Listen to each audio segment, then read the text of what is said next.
1 മണിക്ക് വിളിച്ചപ്പോ ഞാൻ എന്തൊക്കെയോട് ചെന്നപ്പോ കാണുന്ന എന്താണെന്നറിയോ, 3 പെൺകുട്ടികൾ ഇങ്ങനെ വിവസ്ത്രമായിട്ട് ഇങ്ങനെ ബെഡിൽ കിടക്കുന്നു.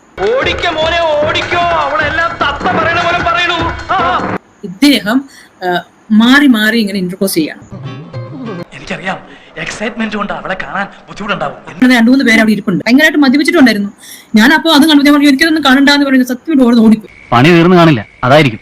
രണ്ടാമത്തെ അത് കഴിഞ്ഞിട്ട് വിളിച്ചത് എന്നെ വേറൊരു നടി, എന്റെ അതേ പ്രായം തന്നെ ഉള്ളൊരു നടി. ഞങ്ങൾ രണ്ടുപേരും വിളിച്ചു പറഞ്ഞു, ഇപ്പൊ കാലുകൾക്ക് മാത്രമേ തളർച്ചയുള്ളൂ, നിങ്ങൾ രണ്ടുപേരും ഡ്രസ്സൊക്കെ മാറണം. എവിടെ തുടങ്ങണം എന്നെനിക്കറിയില്ല. എനിക്കിന്ന് നിങ്ങളെ രണ്ടുപേരും കാണണം, നിങ്ങൾ രണ്ടുപേരും വിവസ്ത്രമായിട്ട് എനിക്കൊന്ന് കാണണം. അപ്പൊ പുള്ളിക്കാരൻ അങ്ങ് മടുത്ത് പറഞ്ഞു രണ്ടുപേരും മാറുന്നില്ല. അപ്പൊ പുള്ളിക്കാരൻ അങ്ങോട്ട് വിവസ്ത്രനായി. അതെന്തിനാ വിൽക്കാൻ?